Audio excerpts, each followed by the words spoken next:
Hello and welcome to the second episode of the Dalek 6388 PropCast. I am Gav and Rhys, and I'm a 3D modeller who worked on the recent release of the animated version of The Evil of the Daleks. And this episode is an exclusive behind-the-scenes look at the research and technical work that a handful of us put into that production.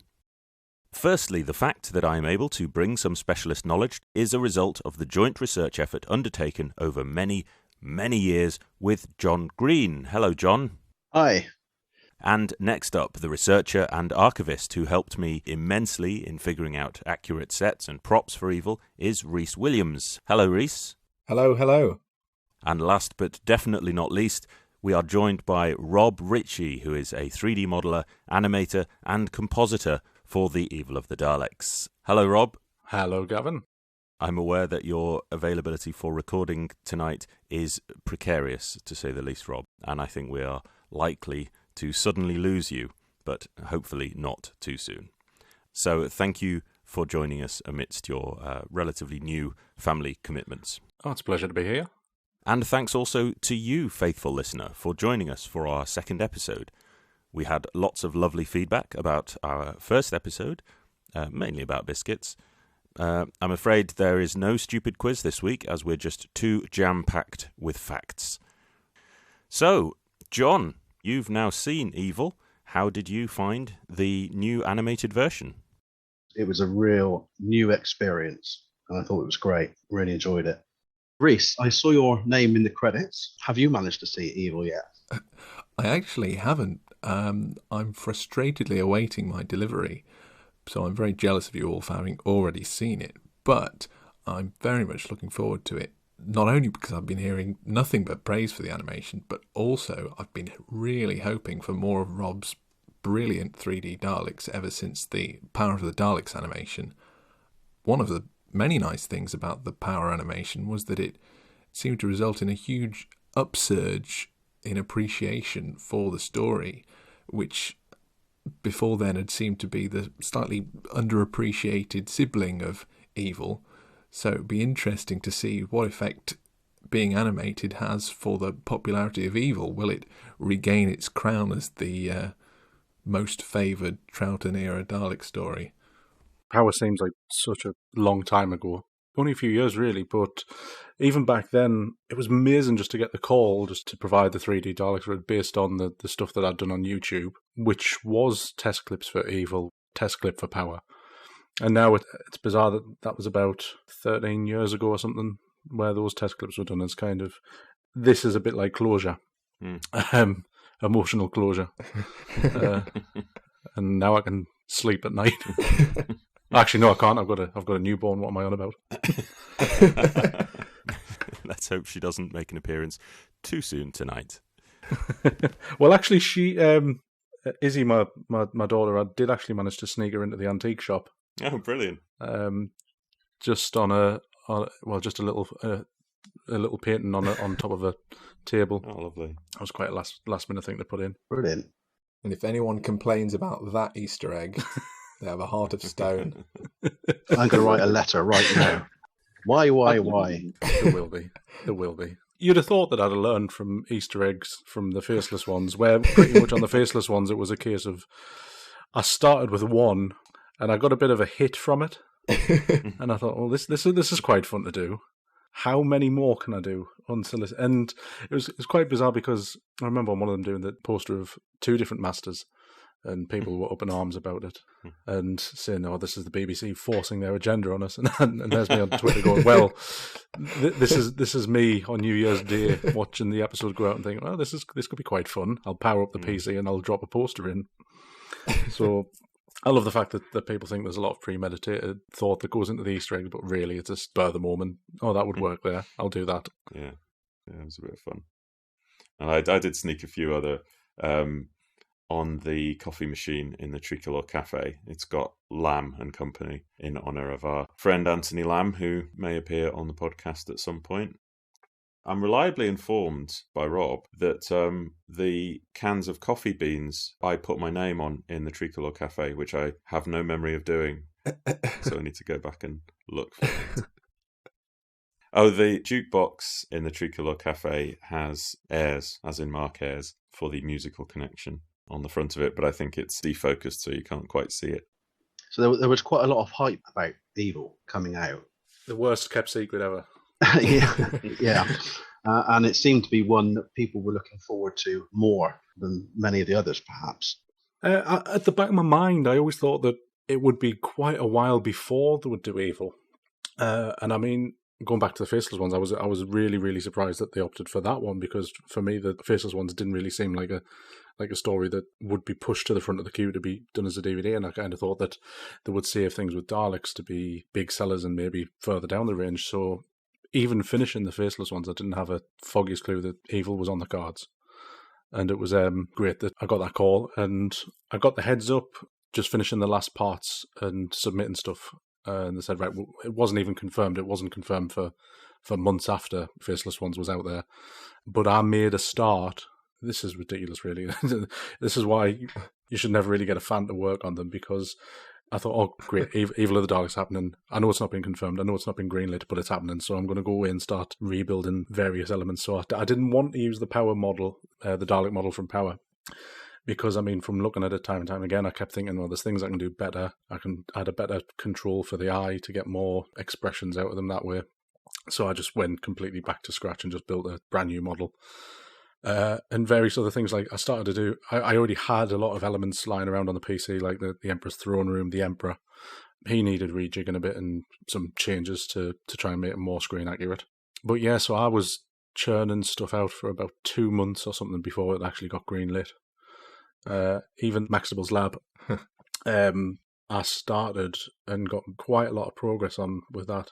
In fact, that was something I got into some trouble for, because I was actually replying to Yorkshire Tea on Twitter, and in the very bottom left corner you could see a file name saying Maxtable's lab, and that made it onto some forums. But this people only twigged on this months after we actually did start production, and then this was going around the forum saying, look, Rob's got a file called Maxtable's lab. Evil's happening. So that was the first. We've all got a file called Maxtable's Lab. Yeah, who hasn't? Conspiracy theorists. I mean, the BBC policy of saying nothing. Just it kind of helps and it doesn't. So I just had to kind of remain silent and let people explain it for themselves. And people were saying, Rob's a fan. Rob's clearly been working on this for years. It's just a file name. Yeah, well, we all found out that was a complete fabrication, and I was indeed working on it. But then the heat came off me when one of the storyboard artists just posted an entire scene of work in progress stuff to YouTube, not realising that it was still in production. Because it was in production for that long, you thought, oh, this must be out now. Obviously, we know there's a number of people that work on these. Quite early on, there was talk that there was going to be a large amount of work needed for this, and it was a bit ludicrous that on previous projects I've done all the 3D modelling, I've done the animation and the whole compositing. So Anne-Marie, the director, was quite keen on having other people on board to ease the workload. And I've worked with Gavin a few times before. He was just the first name that popped in my head for doing some amazing modelling. Because, I mean, there was going to be a lot of stuff, Victorian antiques, pretty intricate stuff that I thought Gav would have been ideal for. And so I put Gavin and Marie in touch, and Gavin was sharp on board. It was the end of 2019, and I had the chat with Anne-Marie, and it was all very confidential and hypothetical. But I sent off some samples of old models that I'd done for the TARDIS Type 40 manual, primarily as a sort of portfolio sample to Anne-Marie. And a few months later, she got back in touch. I think it was February 2020. And I remember I went for lunch with an old friend that I hadn't seen for a few years. And we sat outside and had lunch with this sort of impending feeling that this pandemic was approaching and that it might be our last chance to socialise for some time. And indeed it was. I remember that travelling down to the screening of the Faceless Ones, there was all this talk about this potential new virus, and some people were wearing masks. There was a lot of hand sanitizer going around, and then it barely seemed that I wasn't back that long, and then we were in lockdown. Yeah, then Evil of the Daleks took over. All I would hear everywhere else is, God, I'm so bored during lockdown. What have you been doing to keep yourself busy during lockdown? And I'm just completely oblivious to the notion that life had changed for everyone else, because I was just fully focused, sat on the PC day and night, as Rob knows all too well. You weren't sat on Rob's PC, were you? I was, yes. It was nice and warm. I was like curled up like a cat. I made that a condition of my contract. Yeah, I needed Gav 24/7. just within arm's reach. Did the pandemic actually sort of help things from the point of view of making it? Did you have more time to spend on it? I've been training for a pandemic since Power of the Daleks. Every one of these projects has worked exactly the same. There's no production meet-up. There's no some days in an office. Everyone working on these are working remotely. Apart from when we were doing the Macro Terror, because the Sun and Moon studios who were doing the character animation, they were a company, so they would have been office-based. But for everything that I do, I just do it all from home, in between life and a full-time day job. And it's always been a horrible balance, but it was just more of the same. For me, every one of these productions has worked exactly the same. And I didn't even really know that there was a pandemic. Rob was saying about the test clips he did for Evil a long time ago. I was looking over my old videos from 12 years ago, which include 2 or 3 little scene recreations from Evil of the Daleks. One of them's based specifically on a John Cura telesnap of the Dalek weapons room scene where the Black Dalek's saying discontinue working. And those control panels were part of a bunch of assets that I had available and useful that I sent off to Rob, and they went into episode 6, I think. Well, this was that thing that towards the end, time was running out, and I ended up doing the majority of episode 7 in a week. Just like they did at the time. Yeah. But for that scene, as silly as this is, not so much the telesnap, but I referenced Gav's video. So it's kind of a pirate of a pirate. Yeah. But because Gav had those models, I fired you an email late one night saying, "Have you still got this set?" The only slight problem with the way that me and Gav work is we're in different software, and if Gav textures something, by the time it gets to this end, the textures have just all fell off. So I have to just retexture it. So I didn't get a chance to completely fully retexture it, and really I wanted to have animated sequences where all the lights would be individual lights blinking and things like that. In the end, I had to settle for just all of them blinking at once, so it wasn't just a static image. Yeah, it was nice to kind of see Gav's test stuff from years ago just looping its way back around into a final production. 12 years. I remember watching Gav's clip and your clips on YouTube, Rob, and thinking at the time, these are brilliant, but I wish we could see these in a broader context. And now we can. Finally got Rob to pull his finger out and finish it. I go through my old YouTube channel and I get really frustrated because I don't know if I would just lose interest in what I was doing and stuff, because I would always make trailers for things. I would say, this is coming soon, this is something I'm working on, and it just would never happen. And I did a few things for Evil of the Daleks where it was a trailer, it was like animated Evil of the Daleks coming soon, and coming soon really meant 13 years. Well, it's funny you should say that as well, because I did a fake trailer, as it were, for a non-existent Doctor Who story called The Sounds in the Dark, which was like a sort of haunted house video with a plague doctor standing in I remember that. darkened doorways. And it was just kind of mess of like slightly spooky cliched ideas. But one of the ideas was that there was this gramophone record playing a song backwards that sort of echoed. And I think the tagline in the video was, if you've heard the sound, it's already too late. But anyway, that gramophone was, again, one of the assets that got sent over in a bundle of antiques. So that is in Waterfield's antique shop. Yeah, so, again, my YouTube legacy coming around. That gramophone is also in Missy's TARDIS that I designed for the Type 40 manual. That crops up in there along with a lamp or two that also end up in Waterfield's antique shop.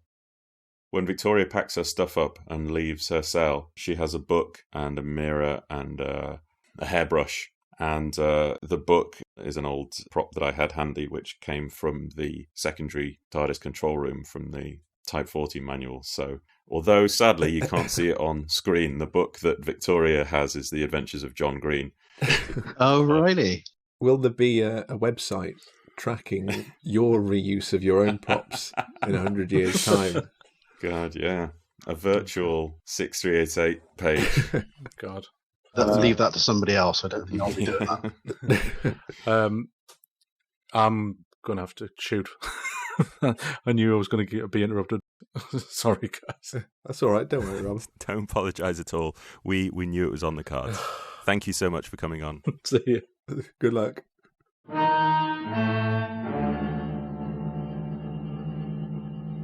Well, it was great to hear from Rob. Sorry we had to lose him quite so quickly, but it does mean we will hear more from Rhys and Gav about their work. And there is one bit I would like to cover with both of you, actually. There is a scene in Evil where we know absolutely nothing about it, no visuals for it at all, so I'd like to know how you approached those bits. But just before we come to that, I would like to know more about the props in the coffee bar and how you approached working out how to make that set. Well, first of all, there's no floor plan for this studio layout, which is true of a lot of Doctor Who from the 60s. So the starting point to try and block out the shape of that set is to look at the telesnaps. I think I'm right in saying there's a couple of telesnaps and there's a couple of off-air photos by Chris Thompson. Telesnaps is the brand name of John Cura's images, if people don't know that. So I started work by analysing all of those off-air photos and trying to work out where the camera was pointing in relationship to the bar. One of the things that confounded me for a long time was that I hadn't appreciated that one wall, the left-hand wall of that set, is a mirror. So for quite a while, I was baffled as to how we were seeing certain views of certain walls, and people who I thought were at one end of the room were actually at the other. And then the very obvious point that it was just a reflection finally dawned on me, and then everything fell into place. It was actually also very useful that the walls and the countertop all have this three-stripe pattern, obviously the tricolour pattern of red, white and blue. So A, we knew what colour it was, but B, it was a really useful scaling tool to work out how far away the walls were. And you could count the stripes to see how many stripes between like the mirror and the picture, the giant portrait of the woman. And putting together this set, it was one of the things that Rhys helped me with really early on, bringing his excellent brain to the problem. Well, I don't think I was aware that it was for the Evil of the Daleks animation initially. No, it was a secret. Yeah, you were working on also at the same time an article with Simon Guerrier for Doctor Who magazine about the sets of the first episode of the Evil of the Daleks. So when you showed me your sort of work in progress renders, I thought they were for Doctor Who magazine, and I chipped in with a couple of things like, oh, those chairs are actually these orange chairs in the telesnaps, that sort of thing. And I think you flippantly suggested, oh, what's the coffee machine then? Yeah. And then we spent a whole day trying to find that and the jukebox as well. We found that, and that had some nice blue and red accents, which fits really well with the colour scheme. Finding the correct coffee machine was so handy because that gave me the exact width of that prop on the countertop. So once you'd identified what coffee machine that was, I knew how many spouts. I'm not a coffee drinker, so I don't know the technical vernacular. But I think I hadn't worked out if there was 3 or 4 of those. So knowing what model it was told me where that countertop ended, which then told me how big a gap there was for Jamie to stand in, where he's dancing with the women in the tartan skirts. And so all of these little details on the accuracy of these props help the photogrammetry side of things in scaling things as accurately as possible. That's the surprising thing about trying to model something, is that you can look at a photograph, a telesnap of it, and you can think, yeah, that's a coffee bar. There's a coffee machine there. There's a table there. There's a chair. But when you've actually got to create that from scratch, you have to figure out all these dimensions and break down what you're seeing into its component parts. This is amazing to hear exactly how much goes into modelling these things for the screen. And how much did you have to actually do? How much was required of you? Or did you just want to do that? I mean, it certainly helped that I was doing the Doctor Who magazine feature concurrently, because I was essentially putting twice as much thought into it as I probably would have done. But also, you know, from our YouTube series and the website, this stuff interests me. The forensics of all of this lost stuff, the fact there is no floor plan, the fact there are no set photos of the Tricolour Cafe. It's exciting to me to have the opportunity to do the research to rebuild this lost stuff. I'm probably more focused on it being accurate than it needs to be for the sake of animation. But then I think that all that feeds back into the appreciation by the fans. I think that knowing that set layout for the Tricolor Cafe is very, very accurate is, I think, pleasing to a vast percentage of the people who will watch it. And it ties in nicely to the Doctor Who magazine feature as well, because people can now go back and look at that set feature and see the breakdown of how those scenes were completed, and then how that set was also represented in the animation. We also gave a similar level of attention to the Grimsdyke house layout, and we spent an awful lot of time trying to figure out, what rooms were represented in different telesnaps, and trying to figure out exactly what was going on in those sequences, because they're also quite poorly covered by the telesnaps, and again, there were no contemporary photos. You surprised me with a great piece of lateral thinking, which seems quite obvious in retrospect, which was to look for other things that had been filmed at that time. Yeah, there were quite a lot of other productions shot there at the time. It had been a hospital or a sanatorium up until relatively recently, before The Evil of the Daleks was filmed, but it became this really popular location for British television and film of that time. There was quite a famous film called It Happened Here that had quite a few scenes set in the house, and there were horror films. There was one with Mark Eden, Virginia Wetherell and Boris Karloff. Can't remember what that was called, but that was in colour, and it had some scenes in the sort of main hallway, so we were able to figure out what colour the wallpaper was. Colin Howard has done a lovely rendition of that.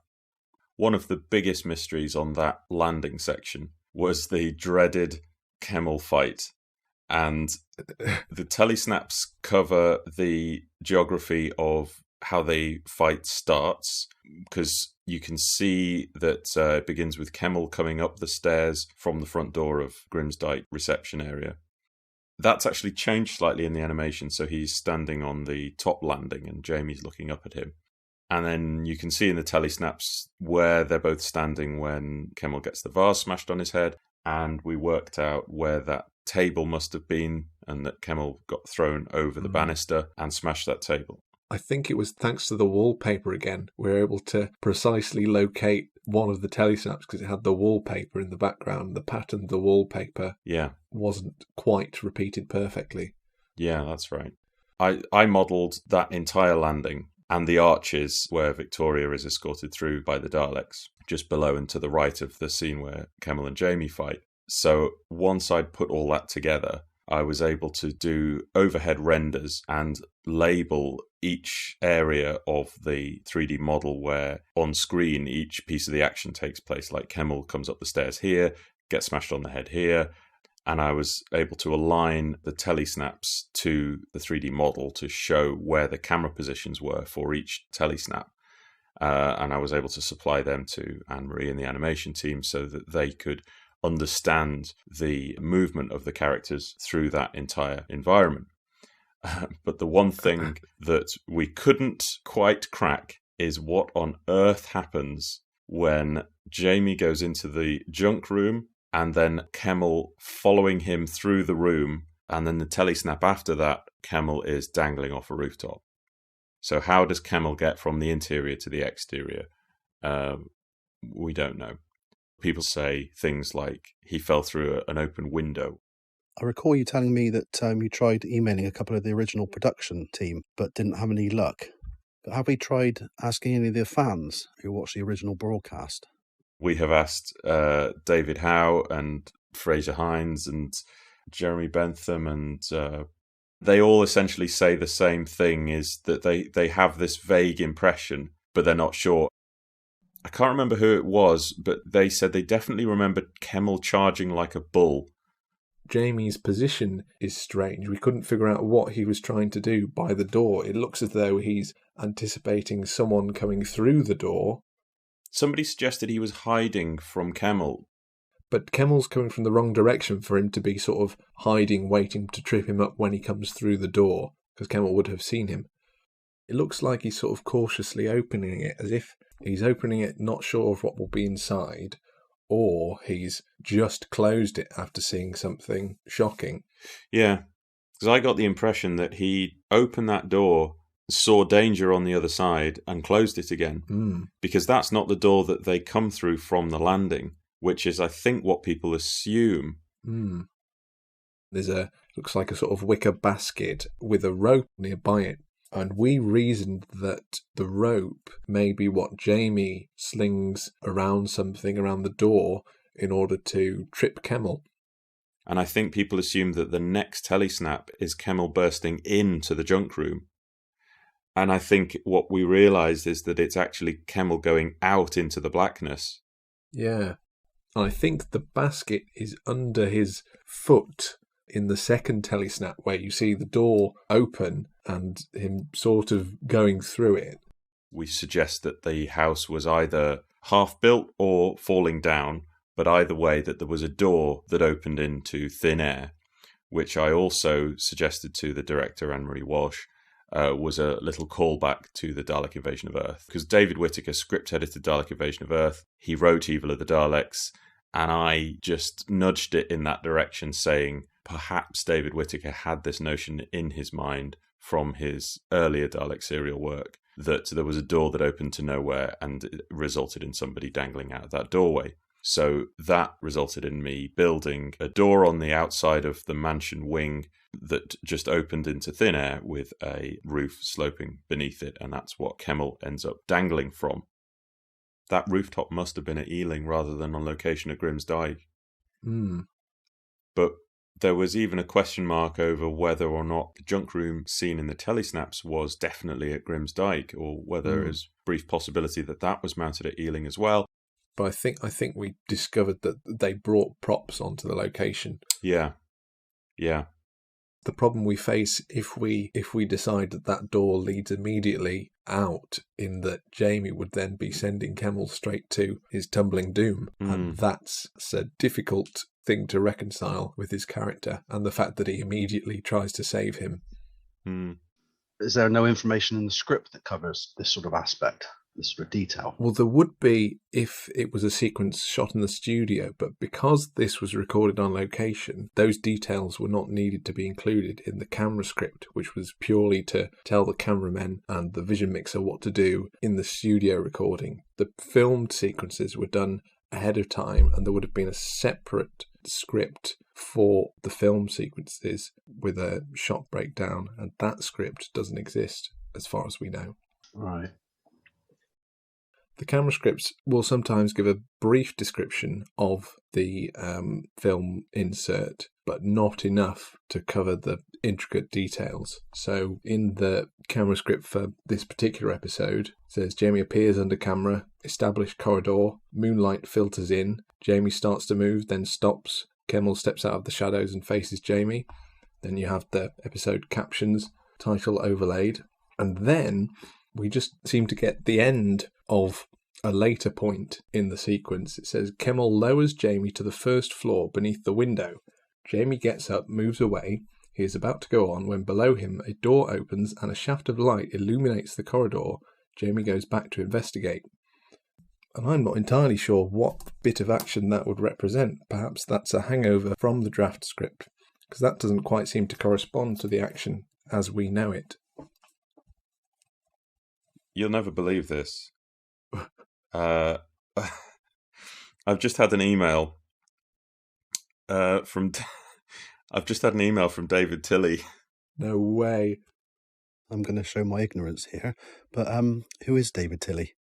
David Tilley was the assistant floor manager on The Evil of the Daleks. And we weren't 100% sure if he was on location.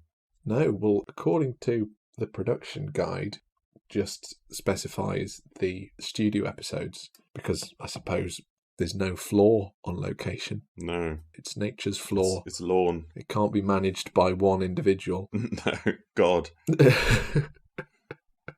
David Tilley is God. I did work on Evil of the Daleks and was involved with the film sequences at Grimsdyke. It was some time ago and my memory can be hazy. What is the mystery about filming that you're trying to solve? Let us hope I may be able to help solve your query. Best regards, David. My hero. Wow. I like this emerging tradition of sort of live scoops and research. I am going to very quickly dash off a reply.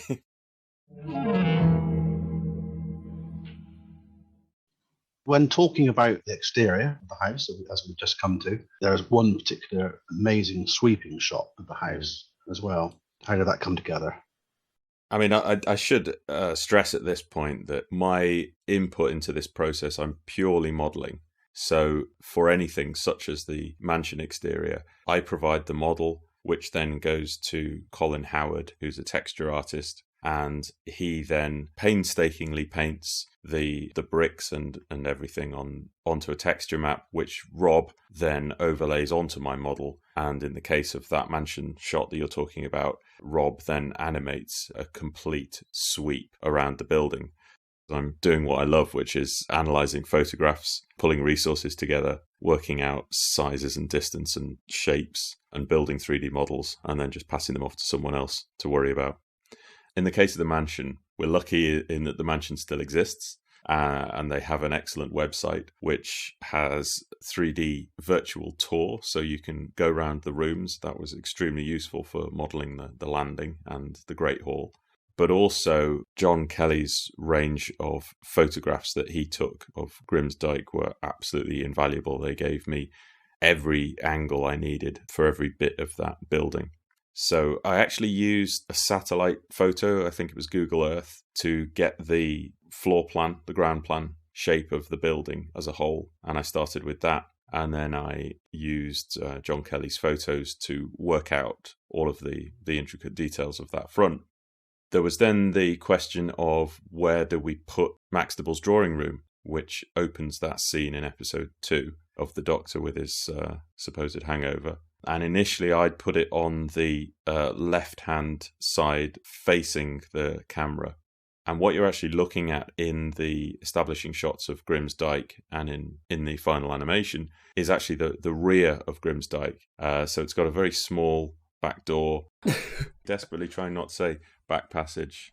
So we modelled the back of Grimsdyke, and Anne-Marie conceived of this ambitious, magnificent sweeping shot that goes all the way round the building and into the drawing room. So I supplied the model, and it was initially completely accurate to the Grimsdyke building. But Anne-Marie said really she wanted to establish it as if it was the front entrance to the building, and then move from the front to the French windows at the side. The thing is that we're actually looking at the back of the building, and the real front door of Grimsdyke is never seen in Doctor Who. If I was to model the front, apart from all the extra work, it would just not be a recognisable view from the episode, so there was no logic to putting the real front of the building in the shot.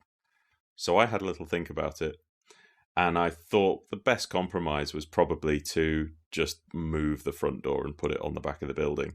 So when you're actually looking at the building in that shot, the right-hand side is kind of sneakily borrowed from the front of the building and just shunted on, so that we get this kind of merged fictional version of Grimsdyke that accommodates both the things that she wanted in this shot. The exterior of the house is obviously then in 3D. The interior of the house has rooms which are also 3D. Yeah, I modelled all of Maxtable's drawing room, the chairs and the cabinets and the screens and the doors, the jugs and the plates and everything in that scene that allows for camera moves, such as going into the drawing room from that big sweeping shot around the outside of the mansion. There's also a shot in the Great Hall, and I'm particularly pleased with that because I'd done the fireplace kind of as a placeholder, but I often wasn't 100% sure how much detail to put into any given model. Anne-Marie, I think, asked me to go back and revisit that fireplace and spend more time on it. And part of the reason for that is there's a telesnap that exists that shows a shot on location opens with an extreme close-up of the detail of the fireplace, and it is a sculpted sort of a devilish character, but it's a face. So I opted to sculpt that properly in ZBrush. I modelled the rest of the pattern around the fireplace in greater detail and just did a nicer job of that.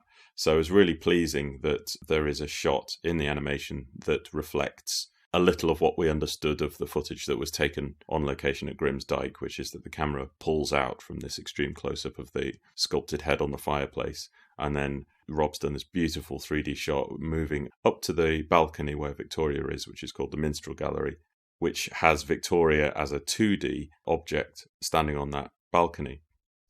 That's one of the other brilliant things that Rob's done, is the seamless integration of the 2D and the 3D components. And one of the bits that works really well is the Doctor riding on the Daleks when they're playing trains. So the 2D character of the Doctor standing on the front of the Dalek as the 3D Dalek moves around. And Rob's done a brilliant job of marrying together the 2D and the 3D elements. It just works really, really nicely. So there were certain objects that you had plenty of reference material for, such as the fireplace. But were there any objects that you didn't have anything for? Actually, yeah, funnily enough, one of the things that I most enjoyed seeing on screen, it's a relatively trivial prop, but it's a big plot point. So I was asked to design from scratch the little brain capsules for implanting the human factor and the Dalek factor. So I had a nice little time designing just a compact little canister with some fun, simple little bits of detail that were not beyond the skills of the visual effects department to have put together in 1967. And I'm really pleased with my little brain capsule design. And I was very happy to see how prominent it was throughout the final couple of episodes. Rob would often share with me whatever he was working on, whether it was a Dalek being smashed to bits or the weapons room when he was putting together that scene we were talking about earlier with the discontinue working. And funnily enough, I think that was when I reminded him that he needed to include the thin Dalek, which is known as the Wilkie Dalek, because I don't think it was going to make an appearance until I gave him a little nudge and said, make sure that weird Dalek is in it. The thin Dalek, which is first seen in Evil and completely unique, it was made so that his skirt and shoulders were narrower than normal. The story goes that it was made specially to fit through the doors on location at Grim's Dyke, but we used to be a bit sceptical about this theory. Isn't there basically enough photographic evidence, or so we thought, to prove that there were only 2 Daleks on location and it wasn't one of them? Yes, all the sort of location photos only show 2 normal standard Daleks, and the paperwork for the location manifest only mentions 2 Daleks. Yeah, it says 2 mobile Daleks. 2 mobile Daleks, but it does reference 1 mini Dalek. Mini Dalek. One mini Dalek, yeah. Which appears to be the clue from which I got excited about 18 months or so ago now. I had to write a feature for one of Matt Doe's Who Dares products, which is a nice box set of Evil of the Daleks, ephemera, photos, what have you, and I wrote a short little bit for that on the Daleks in the show. And so I decided to relook at the Wilkie thing and see if we could nail it down once and for all. The mention of this mini Dalek was interesting. I wondered if it was something to do with pushing the Dalek into the fireplace. But the telesnaps seemed to show that was a full-size normal Dalek that was done that, and the location paperwork even suggests that smoke will be needed to emerge from one of the full-size Daleks as well. So I looked at the script, and the script does mention the mini Dalek in relation to the scene with Kemmel and Jamie in the Minstrel Gallery. So could it be the Dalek we're after, or was it the smashed Dalek on the floor? That would perhaps be the inference from the specification of the other props as 2 mobile Daleks suggests that this prop wasn't, the mini Dalek was not mobile. That would be the logical interpretation. It would, yeah, and certainly I'd already looked at that, so I was able to discount that fairly quickly. And with the help of Simon Guerrier applying some images that he took of the Minstrel Gallery, which showed the entrance way to it was very, very narrow, we're sort of able to put sort of 2 and 2 together. And the mention of this mini Dalek, the fact that it's in the scene on the Minstrel Gallery, we know the Minstrel Gallery has a very narrow entrance, all seems to tie up to suggest that it really, really was built to go through a narrow entranceway. Who is the thin Dalek likely to have been built by? Because at this point, Shawcraft were falling out of favour with the production team, weren't they? Is there a possibility that they didn't build it? They were still supplying stuff to Evil, though, I'm pretty sure. Oh, yeah, they were. Yeah. They were, and one of their Daleks, which they kept at the Shawcrass workshop, was also in the production. So they had supplied their own Dalek. So it's not inconceivable that they built another one. There's no doubt that it is the product of the Shawcraft moulds. However butchered the skirt and shoulders are to reduce their dimensions. Although it is interesting that the mention of the mini Daleks doesn't say supplied by Shawcraft in the way that some other props in the past do specifically say supplied by Shawcraft. There's no mention of the destroyed Dalek at all, I don't think. Yeah. So whether we haven't got all the paperwork. One of the things that we noticed recently was that its gun and arm are not mounted properly in fully operational pivots. The gun and arm are static and are just shoved into the body of the prop with, like a half ball faking the ball joint. So it is much more of a dummy prop than we'd ever realised. It's also used when the Doctor pushes a Dalek off the canyon. It's the fake Omega Dalek. So that's, again, another stunt. Yes, very true. It puts me in mind of Dalek 7 built for the chase and how that was made as a visual effects prop. And then it became a fully converted working studio prop. And I guess maybe it being thin was useful for getting along that thin, rocky ledge. You probably wouldn't have been able to get a full-sized prop rolling along on there. Yeah. I do get the impression that the mini Dalek was created, simple functioning for certain shots. And then they thought, well, like with Dalek 7, it's not that far from being a usable studio prop and will add to the ranks. John Kelly interviewed Timothy Coombe for the DVD commentary and has asked him what the prop was for, and he has said it was because the stairway and the entry to the Minstrel Gallery was too small for a normal Dalek to get through. That seems pretty conclusive to me then. The only thing that's odd is them using this thin Dalek for scenes in studio when there were plenty of full-size Daleks available. Talking about Dalek bits taken to Grimsdyke, there is that shot from the Minstrel Gallery looking down into the main hall, which is on location, isn't it?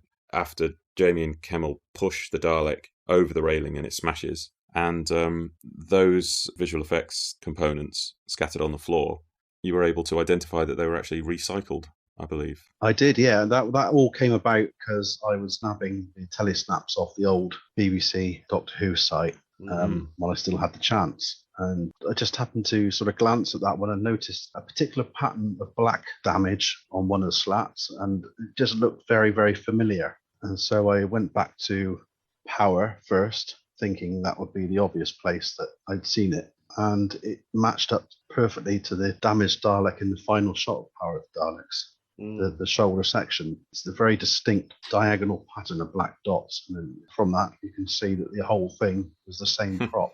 And that's the Dalek that's all sad and collapsed outside the TARDIS on Vulcan. That's the one, yeah. Obviously, a special shoulder section was made and put on the standard Dalek skirt section. They'd obviously retained it and used it later in that same season. I imagine it was probably a general policy to keep stuff that they anticipated might be useful. And obviously the Daleks by that point had made multiple appearances. But, there are instances of things early on being retained.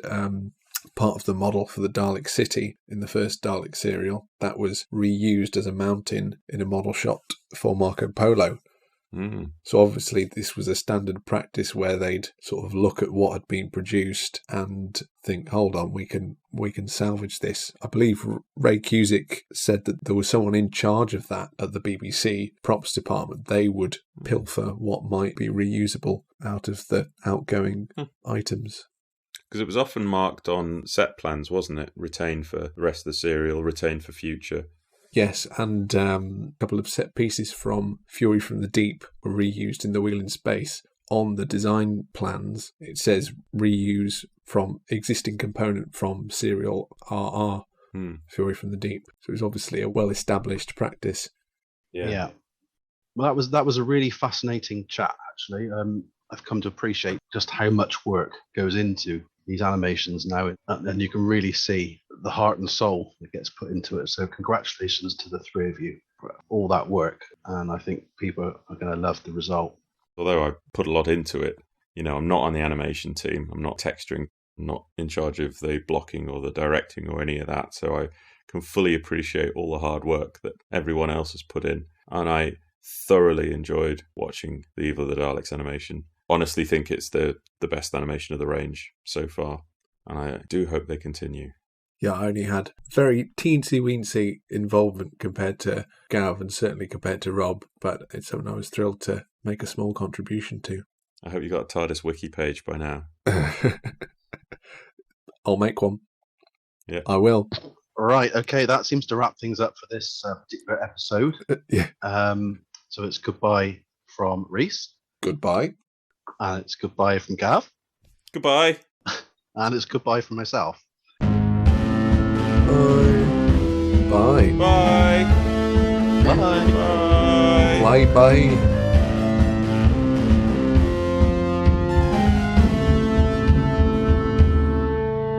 I didn't eat any biscuits this week. Where are my biscuits?